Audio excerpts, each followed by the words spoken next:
जय हिंद। आज हम लोग क्लास 12 का एक न्यू टॉपिक स्टार्ट करने जा रहे हैं ना। जैसे हम लोग अभी देखे थे जस्ट क्या कक्षा 12 का जो है सिलेबस हम लोग देख लिए थे ना। तो जो हम लोग सबसे पहला हमारा जो इकाई था, टॉपिक था, वो क्या था? जीवों में जनन था। क्या था? जीवों में जनन, है ना। अब हम लोग क्या करेंगे, जीवों में जनन के बारे में पूरा देखेंगे, ठीक है। रिप्रोडक्शन इन ऑर्गेनिज्म, ठीक। तो सबसे पहला जो हमारा टॉपिक है वो क्या है? रिप्रोडक्शन, जनन, है ना। अब हम सबसे पहले जानेंगे कि जनन होता क्या है, ठीक है। रिप्रोडक्शन होता क्या है?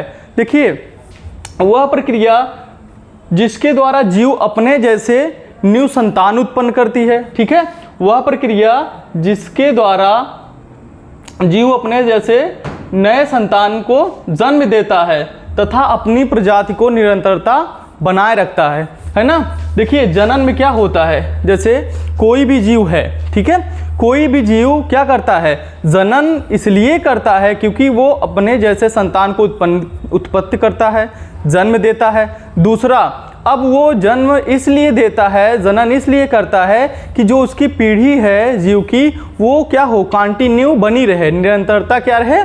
बनी रहे, है ना। जनन क्या, ये क्या है जनन का डिफिनेशन, ठीक है। प्रजातियों में निरंतरता हेतु प्रजनन की विशेषताएं क्या क्या हैं? हम सबसे पहली चीज़ क्या होती है, जो आल और प्रजाति होती हैं, ठीक है। वो चाहे छोटे जीव हो गए, चाहे वो बड़े जीव हों, ठीक है। चाहे वो एक कोष की हों या फिर बहुकोष की हों, छोटे जीव हों या फिर बहुत बड़े जीव हों, जो भी जीव हैं, जो भी जीवित हैं, ठीक है, उनमें क्या होता है? जनन होता ही है। जनन इसलिए होता है क्योंकि उनकी पीढ़ी दर पीढ़ी उनका जनरेशन चलता रहे, ठीक है। अब क्या क्या विशेषताएं हो सकती हैं, ठीक है। एक न्यू युग्मक बनते हैं जिससे क्या होती है? नए जीव की उत्पत्ति हो जाती है। दूसरा क्या होता है? इसमें प्रजनन की इकाइयां बनती हैं, ठीक है।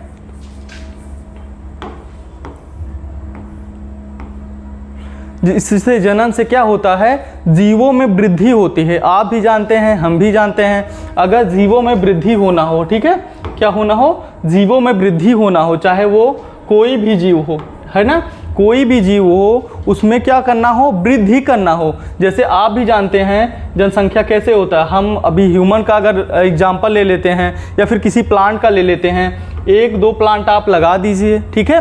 अब क्या होता है, इस प्लांट से छोटे छोटे पौधे अगल बगल आसपास देखते होंगे आप, जंगलों में कैसे होता है, इसी प्लांट के जरिए आसपास बहुत सारे प्लांट्स हो जाते हैं, ठीक है। तो इनमें जनन के थ्रू क्या होता है? इसमें जनन होता है। जनन के थ्रू क्या होता है? अपने जैसे सेम न्यू जीव क्या करते हैं? ये उत्पन्न कर देते हैं, उत्पत्ति कर देते हैं, ठीक है। और वो डेवलप होके एक उन्हीं के जैसा प्ररूप तैयार हो जाता है, ठीक है। वैसे सेम चीज़ें क्या होता है? ह्यूमन में भी होता है। आप जानते होंगे, अगर एक मेल फीमेल हैं, ठीक है, उनका क्या होता है? जब वो रिप्रोडक्शन करते हैं तो अपने जैसे संतानें क्या करते हैं? और बना देते हैं, तो वो जनसंख्या में वृद्धि भी कर देते हैं, ठीक है। ये चीज़ें हो गई, ठीक।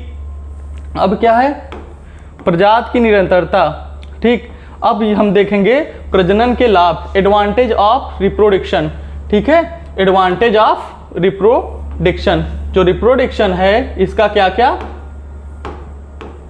एडवांटेज हो सकता है, ठीक है।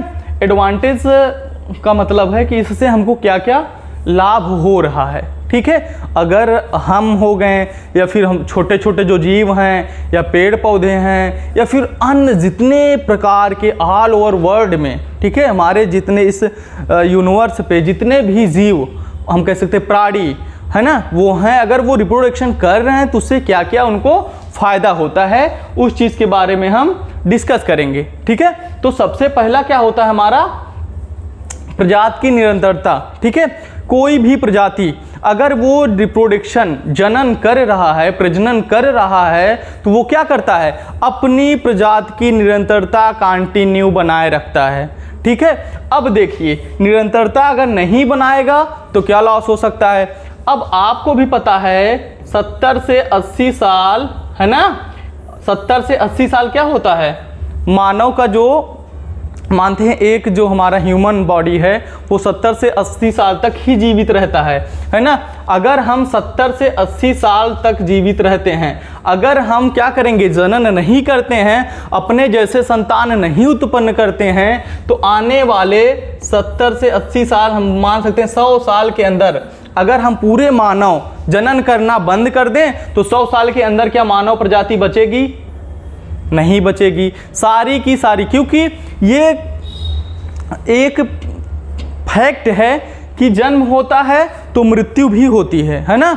जन्म हो गया मान लीजिए, अब जन्म के बाद हम लोग क्या किए, अचानक से जनन करना बंद कर दिए। जितने भी प्राणी हैं, अब जैसे हमारा क्या है 70 से 80 साल तक हम जीवित रहेंगे, उसके बाद हमारी सारी प्रजाति क्या हो जाएगी, पूरी तरह से विलुप्त हो जाएगी। अब जैसे कोई भी मान लीजिए प्लांट है, अब अगर वो प्लांट क्या कर रहा है, जैसे मान लीजिए आम का पौधा है, किसका, आम का पौधा है, ठीक है। अब आम के पौधे में अगर जनन बंद हो जाए, ठीक है, तो आम क्या होगा, जब इसमें जनन बंद हो जाएगा तो आम अपने जैसे संतानी उत्पत्ति ही नहीं कर पाएगी, दूसरा नया आम नहीं बन पाएगा। पुराना आम का पेड़ है जो प्रेजेंट है, ये कितने दिनों तक जीवित रह सकता है, एक न एक दिन इसको मरना है। तो ये जब मरेगा तो आम की क्या होगी, जो प्रजाति है वो पूरी तरह से खत्म हो जाएगी। हाथी है, हाथी अगर रिप्रोडक्शन, कुत्ता है, कुत्ता अगर रिप्रोडक्शन नहीं कर रहा है, बिल्ली है, ये अगर जनन नहीं कर रहे हैं, कहीं न कहीं अगर ये जनन नहीं करेंगे तो आने वाले कुछ समय बाद इनकी जो प्रजाति है वो क्या हो जाएगी, इस धरती पर से पूरी तरह से खत्म हो जाएगी, है ना। इसलिए जो है प्रजाति की निरंतरता बनाए रखने के लिए मानव या फिर कोई भी जीव जंतु क्या करते हैं, जनन करते हैं, ठीक है। दूसरा है विभिन्नताएं, दूसरा क्या है, विभिन्नताएं। अब विभिन्नताएं क्या होता है, देखिए विभिन्नताएं जैसे अब मान लीजिए कुछ समय पहले, आप भी जानते होंगे, बहुत समय पहले हम लोग पढ़ते हैं जब, ठीक है। अब क्या होता है, विभिन्नताएं कुछ न कुछ जनन के थ्रू हमको मिलती है। जैसे हमारे जो पूर्वज थे उनमें कुछ चीज़ें अलग थी, ठीक है। जब वो लोग रिप्रोडक्शन किए, हमारी जो न्यू जनरेशन आएगी उसमें कुछ न कुछ चीज़ें क्या होती हैं, चेंज होती रहती हैं। तो जनन से क्या होती हैं, विभिन्नताएं भी देखने को मिलती हैं, विभिन्नताएं भी देखने को मिलती हैं जनन के थ्रू, ठीक है। नेक्स्ट क्या है, नेक्स्ट है आपका जीव के अस्तित्व बनाए रखने के लिए, ठीक है, वही चीज़ है, ठीक है। जीव की निरंतरता जैसे बनाए रखते थे, वैसे जीव की अस्तित्व भी बनाए रखने के लिए क्या है, जीव को जनन करना बहुत जरूरी है, ठीक है। अब जीव की अस्तित्व कैसे बनाए रखना, हम जैसे बता दिए, कोई भी जीव अगर वो जनन नहीं कर रहा है, अगर वो जनन नहीं करेगा तो वो क्या होगा, आने वाले कुछ समय में वो क्या हो जाएगा, इस धरती पर से, पृथ्वी पर से वो क्या हो जाएगी, उसकी जो प्रजाति है वो पूरी तरह से क्या हो जाएगी, विलुप्त हो जाएगी, देखने को आपको नहीं मिलेगा। कैसे, अब आप ही बताओ, अगर जैसे जो भी ये प्राणी है, अगर ये अपने जैसे कुछ संतान यहाँ पे नहीं बना रहा है, कुछ दिन बाद ये मर जाएगा तो क्या होगी, अगर ये संतानें नहीं बना रहेंगी तो इसकी प्रजाति पता चलेगा, नहीं पता चलेगा, ये जीव क्या हो जाएगा, नष्ट हो जाएगा। तो ये मरने से पहले अपने जैसे संतान की उत्पत्ति कर देता है, जिससे क्या होती है, जीव की अस्तित्व इस पृथ्वी पर बना रहता है, ठीक है। तो देख हमारा क्या लाभ होता है, जीव की अस्तित्व बनाए रखने के लिए जनन बहुत जरूरी है, ठीक है, समझ में आ गया। नेक्स्ट है विभिन्नताओं का स्थानांतरण। जो भी विभिन्नताएं होती हैं, ठीक है, मान लीजिए हमारे जो पूर्वज थे उनमें कुछ चीज़ें उनसे भिन्न हमारे अंदर आई हैं, फिर हम अगर जनन करते हैं तो हमारी जो कुछ न कुछ हमसे, हमारे जो जनरेशन होंगे उनमें विभिन्नताएं होंगी। तो ये विभिन्नताएं जो होता है, चेंजेस कंटिन्यू कुछ न कुछ अब पीढ़ी दर पीढ़ी होती रहती हैं, ठीक है। वो चाहे आपका फिजिकली हो, मेंटली हो, है ना, इन सब चीज़ों में जो विभिन्नताएं होती हैं कुछ न कुछ होती रहती हैं। तो ये सब चीज़ें क्या होता, जनन का लाभ था, है ना। अब देखेंगे हम लोग ये प्रजनन की विधियां, ठीक है, क्या देखेंगे, प्रजनन की विधियां, यही जो हमारे जनन है, ठीक है, प्रजनन, इन्हीं का क्या देखेंगे हम, विधियां देखेंगे। अब ये जनन तो होता है ना, हम भी जान गए, हम आपको भी बता दिए, आप भी जान गए, ठीक है। अब जनन कितने विधियों द्वारा हम करते हैं, ठीक है, या जितने भी जीव जंतु हैं ऑल ओवर पृथ्वी पर, ठीक है, वो सारे के सारे जनन तो कर रहे हैं, लेकिन सब एक जैसे जनन नहीं करते हैं, है ना। ह्यूमन बॉडी में अलग होता है, प्लांट में अलग होता है, जो छोटे जीव होते हैं उनमें अलग होता है, जो जली पौधे होते हैं उनमें अलग होता है, जो एक कोशिकीय होते हैं उनमें अलग होता है, जो टिश्यू लेवल ऊतक लेवल पे होते हैं उनमें अलग होता है। तो जितने भी जीव होते हैं, सब जीवों में जो जनन होता है वो क्या होता है, अलग अलग होता है, ठीक है। तो वही हम देखेंगे कि जो जनन की विधियां कितने टाइप्स की होती हैं। अब जनन की जो विधियां हैं वो कितने हैं, 2 तरह की हैं। कौन कौन से, अलैंगिक प्रजनन और लैंगिक प्रजनन। अलैंगिक में कौन कौन से हैं, पहले देख लेते हैं कि अलैंगिक क्या क्या किसे कहते हैं, ठीक है। अलैंगिक प्रजनन जो होता है, ठीक है, ये हमारे क्या है 2, एक अलैंगिक, ठीक है, और एक अलैंगिक और लैंगिक प्रजनन या फिर जनन। एसेक्सुअल रिप्रोडक्शन और सेक्सुअल रिप्रोडक्शन। अगर हम पूरे पृथ्वी पर जितने भी जीव जंतु होते हैं, चाहे वो पादप कोशिकाएं हो गई, चाहे वो जंतु की कोशिकाएं हो गई, या चाहे जंतु हो गया, चाहे पादप हो गया, जितने भी पृथ्वी पे जीव हैं जो जनन करते हैं वो सिर्फ इन्हीं 2 विधियों द्वारा करते हैं। एक हो गया अलैंगिक जनन, दूसरा हमारा हो गया लैंगिक जनन, ठीक है। यही 2 विधियां होती हैं किसके लिए, आपके जनन के लिए, ठीक है। अब हम सबसे पहले देखेंगे अलैंगिक जनन क्या होता है, ठीक है। क्या देखेंगे, अलैंगिक जनन क्या होता है। अलैंगिक जनन वह जनन विधि है जिसमें विशिष्ट जनन कोशिकाएं केवल समसूत्री विभाजन द्वारा ही बनती हैं। इसमें बिना किसी निषेचन के ही इकाइयां विकसित होकर नया जीव बनाती हैं। प्रजनन द्वारा जीव उत्पन्न संतति क्लोन कहलाती है, ठीक है। अब देखिए अलैंगिक जनन जो होते हैं वो क्या होती है, यह एक जनन विधि होती है। क्या होती है, जनन विधि होती है जिसमें कोई एक विशिष्ट कोशिकाएं क्या करती हैं, समसूत्री विभाजन द्वारा।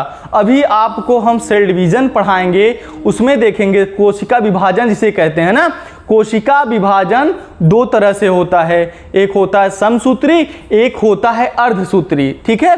समसूत्री विभाजन द्वारा जो हमारा अलैंगिक जनन होता है उसमें समसूत्री विभाजन द्वारा क्या करता है, समसूत्री विभाजन द्वारा ही बनती है। इसमें बिना निषेचन की इकाइयां, इसमें कोई निषेचन वगैरह नहीं होती है, बिना निषेचन के नए जीव की उत्पत्ति हो जाती है। जैसे देखिए कोई आपका क्या हो गया, ये आपका पेरेंट सेल है, क्या हो गया, ये पेरेंट सेल हो गया। अब ये क्या किया, इसमें समसूत्री विभाजन के द्वारा ये क्या किया, इसमें समसूत्री विभाजन हुआ और ये 2 क्या किया, डॉटर सेल बना दिया, ठीक है। ये एक कोशिका थी, एक जीव था जो रिप्रोडक्शन किया अलैंगिक के जनन के द्वारा। ये क्या किया, अपने जैसे सेम इसी के जैसे, जैसा पेरेंट्स रहेगा, ठीक है, सेम उसी की तरह जो सेल कोशिकाएं बनेंगी, जो न्यू जीव बनेंगे, सेम इन्हीं पेरेंट्स की तरह ही रहेंगे। इसीलिए इनको क्या बोला जाता है, क्लोन भी बोला जाता है। कोई पूछ लिया अलैंगिक जनन में जो जीव उत्पत्ति होती है उसे क्या बोला जाता है, तो आप क्या बताओगे, क्लोन। क्या बताओगे, क्लोन। अलैंगिक जनन में जो जीव उत्पत्ति होती है, न्यू जीव की उत्पत्ति होती है, उसे क्या कहा जाता है, क्लोन कहा जाता है। कोई बोल दिया अलैंगिक जनन में कौन सा कोशिका विभाजन होता है, तो आप क्या बताओगे, समसूत्री विभाजन। क्या होता है, समसूत्री विभाजन, ठीक है, समसूत्री विभाजन। समझ में आ गया यहां तक, ये हमारा हो गया अलैंगिक जनन, ठीक है। ठीक, अब हम देखेंगे अलैंगिक जनन की विशेषताएं, क्या क्या विशेषताएं हो सकती हैं अलैंगिक जनन की, ठीक है। कुछ न कुछ अलैंगिक जनन है तो इसकी भी कुछ न कुछ विशेषताएं हैं, लैंगिक जनन है कुछ न कुछ उसकी भी विशेषताएं हैं। तो हम अलैंगिक जनन की विशेषताएं देख लेते हैं। सबसे पहला क्या है, अलैंगिक प्रजनन में केवल एक ही जनक भाग लेता है। हम जैसे भी आपको ऊपर दिखा भी दिए थे, ठीक है, यहाँ पे देखो एक ही जनक रहता है, पेरेंट रहता है। इससे क्या बन जाते हैं, डॉटर सेल। क्या बन जाते हैं, डॉटर सेल। तो जो पहली विशेषताएं हैं वो क्या हैं, इस जनन में एक ही क्या होते हैं, जनक भाग लेते हैं, है ना। उसके बाद दूसरा क्या है, दूसरा है आपका, दूसरा क्या है, इस प्रजनन में प्रत्येक जनक की कायिक कोशिका भाग लेती हैं, अतः इससे कायिक प्रजनन भी कहते हैं। इसे क्या कहते हैं, कायिक प्रजनन भी कहते हैं, ठीक है। प्रत्येक जो भी जनक होते हैं सब के सब इसमें क्या करते हैं, भाग लेते हैं, इसलिए इसे क्या बोला जाता है, कायिक प्रजनन भी कहा जाता है। नेक्स्ट है, इसमें युग्मकों का संलयन फ्यूजन नहीं होता है। जैसा कि आप अगर जब अलैंगिक जनन देखेंगे, सेक्सुअल रिप्रोडक्शन देखेंगे, उसमें क्या देखेंगे, उसमें देखेंगे कि दो गैमेट्स अलग अलग होते हैं, दो युग्मक अलग अलग होते हैं, उनमें आपस में क्या होता है, फ्यूजन होता है, ठीक है। लेकिन अलैंगिक जो जनन होता है उसमें कोई फ्यूजन नहीं होती है, ठीक है। इसमें विभाजन केवल समसूत्री विभाजन द्वारा होता है, जैसे कि हम आपको पहले भी बता चुके हैं, ठीक है। किसमें, अलैंगिक जनन में जो विभाजन होता है कैसा होता है, समसूत्री विभाजन। बच्चों याद रखना, ये आपके ऑब्जेक्टिव क्वेश्चन में भी पूछ सकता है, ठीक है, कि जो अलैंगिक जनन होता है उसमें कौन सा विभाजन होता है। तो याद रहेगा आपको, क्या होगा, समसूत्री विभाजन, ठीक है। उसके बाद नवजात संततियां आनुवांशिक रूप से समान होती हैं। अब ये चीज हम पहले भी बता दिए हैं, क्या चीज, जो बनते हैं, जो भी न्यू जीव की उत्पत्ति होती है, ठीक है, क्या होती है, न्यू जीव की उत्पत्ति होती है, न्यू जीव की उत्पत्ति होती है ना। न्यू जीव की जो उत्पत्ति होती है वो क्या होते हैं, अपने पेरेंट्स के समान होते हैं, ठीक है। जैसे उनके जनक रहते हैं सेम जनक की तरह वो भी रहते हैं, इसीलिए उन्हें क्या बोला जाता है, क्लोन बोला जाता है। लेकिन यही चीज आप जब लैंगिक जनन में देखेंगे वहां पर क्या होगा, वहां पे कुछ न कुछ जनक से भिन्न रहेंगे। जो भी न्यू जीव की उत्पत्ति होती है उसमें क्या होती है, भिन्नता होती है, कुछ न कुछ वो भिन्न रहेंगे, अपने जनक से चेंज रहेंगे, है ना। उसके बाद क्या है, ठीक है, ये क्या था, लैंगिक अलैंगिक जनन की विशेषताएं थी। आप नोट डाउन भी कर लीजिएगा, आपको ये एग्जाम बोर्ड में हेल्प करेगा नोट्स, ठीक है। और हम आपको पीडीएफ भी प्रोवाइड कर देंगे अपने टेलीग्राम चैनल पर, ठीक है। तो ये रहा हमारा क्या, विशेषताएं। अब हम देखेंगे लैंगिक जनन, ठीक है, सेक्सुअल रिप्रोडक्शन। क्या देखेंगे, लैंगिक जनन, जिसे हम लोग क्या कहते हैं, सेक्सुअल रिप्रोडक्शन। अब लैंगिक जनन क्या होता है, इस जनन में दो विपरीत जनकों, नर तथा मादा की आवश्यकता होती है।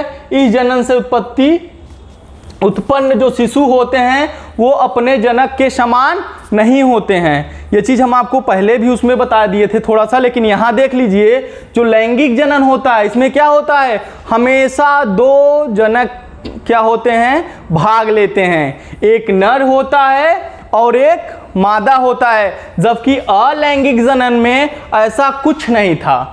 अलैंगिक जनन में केवल एक ही जनक रहता था, लेकिन लैंगिक जनन में आपको दो जनक देखने को मिल रहे हैं, एक नर दूसरा मादा, है ना। एक नर जनक और दूसरा मादा जनक। तो लैंगिक जनन में दो तरह से क्या होते हैं, आपके जनक भाग लेते हैं, ठीक है। उसमें देख रहे थे आप, जो संतान उत्पत्ति होती थी वो क्या होता था, अपने जनक के समान होता था, किसमें, अलैंगिक जनन में। लेकिन लैंगिक जनन में जो जीव की उत्पत्ति होगी वो अपने जनक के समान नहीं रहेगा, वो अपने जनक से कहीं न कहीं कुछ न कुछ उसमें चेंजेस रहेंगी, कुछ न कुछ उसमें विशेषताएं अलग से आ जाएंगी, है ना। तो ये रहा हमारा क्या, अलैंगिक जनन। ठीक है, अब देख लेते हैं लैंगिक जनन की विशेषताएं। ठीक है, तो सबसे पहला क्या है, सबसे पहला है दो जीवों की आवश्यकता। लैंगिक जनन में जो इसकी पहली विशेषता है, इसमें क्या, दो जीवों की आवश्यकता हमेशा होती है। ठीक है, कौन कौन से, नर तथा मादा। जब तक नर और मादा दोनों जीव इन्वॉल्व नहीं होंगे तब तक नए जीव की उत्पत्ति नहीं होगी। ठीक है, तो इसमें क्या है, पहला दो जीवों की आवश्यकता होती है। ठीक है, जिसे हम लोग कहते हैं नर से क्या, शुक्राणु तथा मादा से अंडाणु, है ना, की आवश्यकता होती है। अब देखो दूसरा क्या हमारा है, युग्मक का संलयन। ठीक है, इसमें क्या होता है, युग्मक का संलयन। ठीक है, अब आपको हम इसके पहले भी बता दिए थे थोड़ा सा, जब कभी भी क्या होता है, लैंगिक जनन होता है, उसमें अलग अलग जो जनक होते हैं वो भाग लेते हैं। ठीक है, दो जनक भाग लेते हैं और दोनों जनक से क्या होता है, अलग अलग युग्मक गैमेट्स बनते हैं। ठीक है, नर और मादा गैमेट्स युग्मक। अब दोनों युग्मक का क्या होता है, संलयन होता है, फ्यूजन होता है। दोनों युग्मक क्या करते हैं, आपस में फ्यूज करते हैं, मिलते हैं। ठीक है, ये हमारा दूसरी इसकी विशेषता है। तीसरी है आनुवंशिक विविधता। लैंगिक जनन में क्या होता है, कुछ न कुछ आनुवंशिक विभिन्नताएं होती रहती हैं। ये चीज अलैंगिक जनन में नहीं था, वो एज इट इज सेम, उसमें जो भी हमारे लक्षण हैं, अगर हम अलैंगिक जनन करें तो हमारे जो न्यू जीव बनेगी उसमें एज इट इज मेरा सेम लक्षण चला जाएगा। अगर लैंगिक जनन करते हैं तो उसमें क्या होती हैं, कुछ न कुछ विभिन्नताएं आ जाती हैं।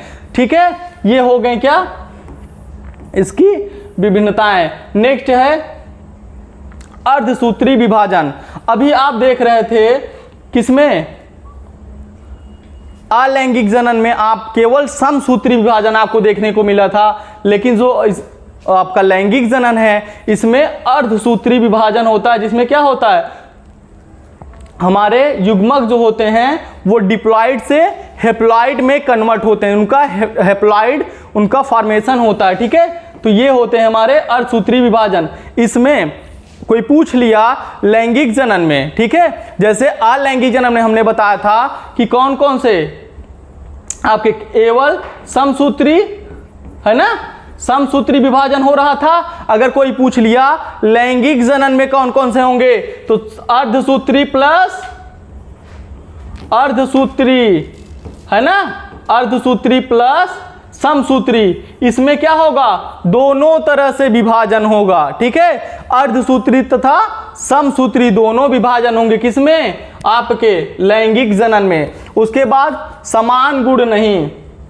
ठीक है, देखो अब इसके बाद क्या होते हैं, जो हमारे न्यू संतान उत्पत्ति होती हैं उनमें समान गुण नहीं पाया जाता है। जो हमारा गुण है उसमें समान नहीं जाएगा, कुछ न कुछ आपको चेंजेस देखने को मिल जाएगा। ठीक है, और जो लैंगिक जनन होता है वो दो तरह से होता है, आपका आंतरिक निषेचन और एक आपका बाह्य निषेचन। ठीक है, आंतरिक और बाह्य निषेचन का मतलब होता है, कुछ निषेचन आपके बॉडी के अंदर जो होते हैं उसे आंतरिक निषेचन कहेंगे, और जो बॉडी से बाहर होते हैं उन्हें हम लोग क्या कहते हैं, बाह्य निषेचन। आंतरिक निषेचन में जैसे ह्यूमन हो गया और बहुत सारे जीव जंतु जैसे कुत्ता, बिल्ली, है ना, शेर, ये सब में क्या होता है, इस सब में आंतरिक निषेचन। और बाह्य निषेचन जैसे मछली वगैरह हो गए, कुछ जलीय पौधे हो गए, उनमें क्या होता है, बाह्य निषेचन होता है। उनमें क्या होता है, जो गैमेट्स होते हैं वो शरीर के अंदर नहीं फ्यूज करते हैं, मिलते हैं,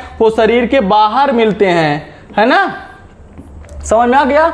ये होता है हमारा आंतरिक और बाह्य निषेचन। अब हम देखेंगे अलैंगिक जनन की विधियां। क्या देखेंगे, अलैंगिक जनन की विधियां।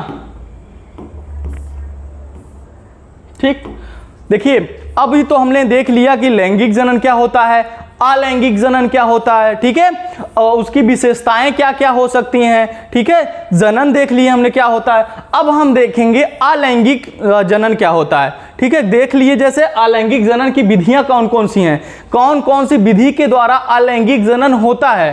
ठीक है, तो जो हमारा पहला विधि है वो है द्विविभाजन। क्या है? द्विविभाजन।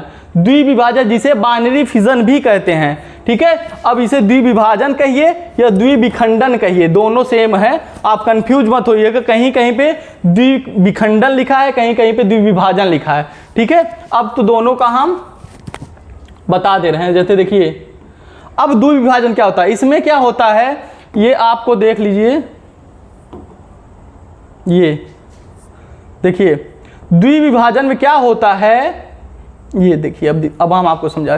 द्विविभाजन में क्या होता है, कोई एक जीव होता है। ठीक है, क्या होता है, कोई एक जीव होता है। अब वो क्या करता है, कहीं से दो विभाजित कर लेता है अपने आप को। क्या करता है, दो टुकड़ों में विभाजित कर लेता है, और यही दो टुकड़े क्या होते हैं, न्यू संतान की उत्पत्ति कर देते हैं, नए संतान की क्या कर देते हैं, उत्पत्ति कर देते हैं। ठीक है, द्विविभाजन क्या होता है, कोई जीव रहेगा, वह जीव क्या करेगा, अपने आप को एक बीच से कहीं से विभाजित करेगा, और उसके जो छोटे छोटे देखो दो जीव अलग अलग जो विभाजित हुए रहेंगे, यही दोनों क्या हो जाएंगे, नए जीव की उत्पत्ति कर लेंगे। देखिए जैसे यहाँ पे आपको देखने को मिल रहा है, देखो ये एक क्या है, जनक कोशिका है जिसे हम लोग पेरेंट सेल कहते हैं। यहाँ पे देखो प्रोसेस चला है, यहाँ पे जो अंदर दिख रहा है आपको जेनेटिक मटेरियल्स है। ठीक है, देखिए धीरे धीरे क्या हो रहा है, ये अपने आप को विभाजित कर रहा है, और लास्ट में ये देखिए विभाजित हो गया है, और ये दो कोशिकाओं में क्या हो गया है, कन्वर्ट हो गया है। यहाँ पे एक कोशिका थी, धीरे धीरे प्रोसेस हुआ, और ये दो कोशिकाओं में, दो जीव में कन्वर्ट हो गया है ना, एक जीव ये एक जीव ये। तो ये जनन किया, ये अकेला था, ये अपने जैसा दो बनाया। अब ये भी क्या करेंगे, अगर जनन करेंगे तो ये भी अपने जैसे बहुत सारे बनाएंगे। तो ये क्या करते हैं, जनसंख्या वृद्धि भी करने में हेल्प करते हैं। ठीक है, तो ये हमारा हो गया क्या, ये हमारा हो गया बाइनरी फिजन। ठीक है, नोट्स आप लिख सकते हो यहां से। ठीक है, द्विविभाजन क्या, यहां से आप देख सकते हो। ठीक है, द्विविभाजन बाइनरी फिजन आप नोट्स बना लीजिए अच्छे से बच्चों, आपको ये एग्जाम में हेल्प करेगा, है ना। अब दूसरा जो हमारा है वो क्या है, दूसरा जो हमारा है वो है बीजाणु जनन, जिसे हम लोग कहते हैं, क्या कहते हैं, स्पोरोलेशन। ठीक है, अब देखो बीजाणु जनन में क्या होता है, जैसे जो जीव होता है, कोई भी जीव है वो क्या करता है, बीजाणु को उत्पन्न करता है, अपने बॉडी में बीजाणु को उत्पन्न करता है। वही बीजाणु क्या करता है, जमीन पे पड़ता है, तो अपने आप को अंकुरित करके न्यू जीव बनाने में हेल्प करता है। देखो यहां पे दिखाया गया है।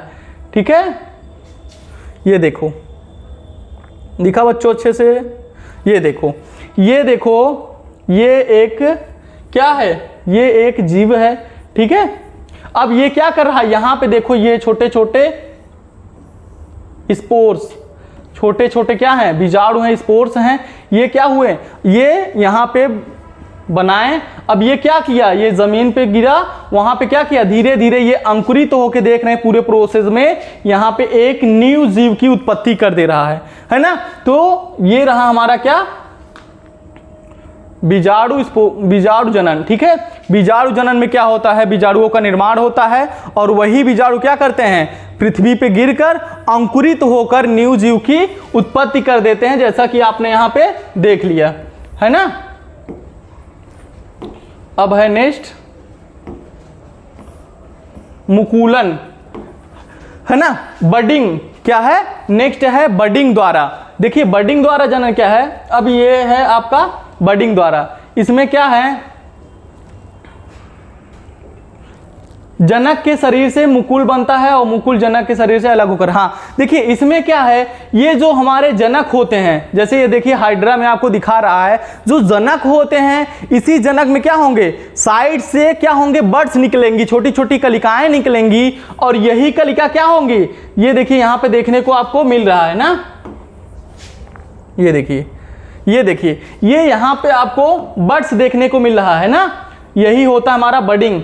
अब देखिए ये बर्ड्स क्या हो रहा है, यहाँ पे देखने को मिल रहा है। अब ये बर्ड्स क्या हो रहे हैं, यहाँ से बर्ड्स निकल रहे हैं और ये बर्ड्स देखो यहाँ पे धीरे धीरे डेवलप कर रहा है। जब धीरे धीरे क्या हो जाएगा, यही छोटी सी कलिका बड़ी हो जाएगी। जब बड़ी होने के बाद अब उस शरीर से क्या हो जाएगी, अलग हो जाएगी। अब यहाँ से देखो इस वाले में आपको दिखाया गया है कि ये शरीर से अलग हो गई है। जैसे ही शरीर से अलग होगी तो ये एक न्यू जीव की उत्पत्ति कर लेगी, है ना। तो ये हमारा क्या है, बडिंग द्वारा। ठीक है, बडिंग में क्या होती है, छोटी कलिकाएं निकलती हैं, वही कलिका एक बड़ी होकर और शरीर से अलग होकर एक न्यू जीव की क्या कर लेती हैं, उत्पत्ति कर लेती हैं, है ना। ठीक है, ये हमारा क्या था, बडिंग द्वारा। आप नोट्स यहां से नोट डाउन कर लेना। ठीक है, अब हमारा जो नेक्स्ट है वो क्या है, खंडी, क्या है, खंडी भवन, है ना। अब ये क्या है, खंडी भवन क्या होता है, देखो कोई एक जीव रहता है, ठीक है, जैसे इसमें दिखाया गया है, ये देखिए, है ना। अब ये जीव क्या करते हैं, अपने आप को कहीं बीच बीच से काट कर क्या करते हैं, जैसे कोई एक जीव है, ठीक है, ये एक जीव है, ये दो जगह से ये अपने आप को कट कर दिया, या आप काट दीजिए या वो अपने से ही कट कर लेता है। ठीक है, अब ये क्या करेगा, 3 पार्ट में डिवाइड हो गया। अब यही तीनों पार्ट क्या करेंगे, अलग अलग 3 जीव की निर्माण कर देंगे। समझ में आया, ये तीनों क्या करेंगे, जो पार्ट्स अलग हुए हैं शरीर से, जो कटे हुए हैं, यही तीनों पार्ट्स क्या करेंगे, ग्रोथ करके न्यू जीव की उत्पत्ति कर देंगे, जिसे हम लोग कहते हैं खंडी भवन। समझ में आ गया बच्चों। ठीक है, यहां पे आप देख भी लो, जूम आउट करके, ये देखो, ठीक है, ये देखो, यहां पे देखो, ये है एक जीव है, ठीक है, ठीक, ये जीव है, ये प्लानेरिया एक जीव है। ये अपने आप को देखो 2 पार्ट में क्या कर लिया, डिवाइड कर लिया, है ना।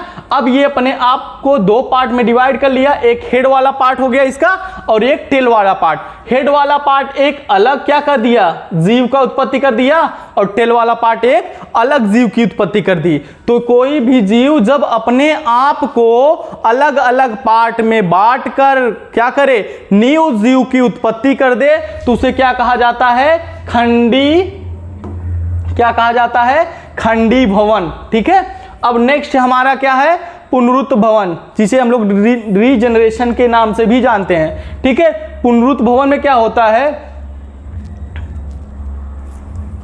वह प्रक्रिया जिसमें जीव के कटे हुए भाग नए जीवन की उत्पत्ति। सेम इसमें भी है, जैसे खंडी भवन है वही सेम पुनरुत्त भवन में भी होता है। थोड़ा सा देख लीजिए, ठीक है, ये देखिए,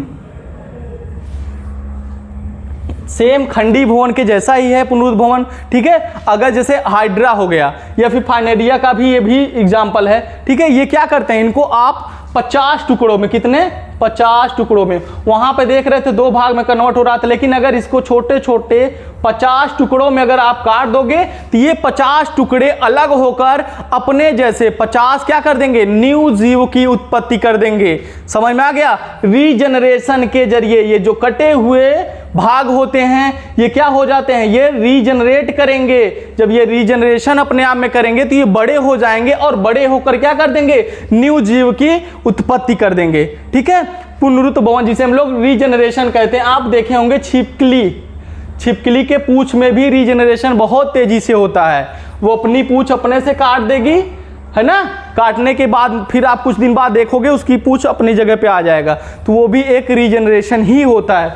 ठीक है, तो ये हमारा जो था टोटल का टोटल जनन यहाँ पे क्या होता है, टोटल नहीं हम कह सकते हैं, अलैंगिक जनन की विधियां, अलैंगिक जनन की विधियां तक हमारा क्या हुआ, हो गया है। अब आप नोट्स अच्छे से बना लेना, है ना। अगर आपको कोई क्वेश्चन हो, कोई डाउट हो तो आप कमेंट करके हमें बता दीजिएगा, हम नेक्स्ट क्लास में आपका डाउट क्लियर कर देंगे। ठीक है बच्चों, थैंक यू, धन्यवाद।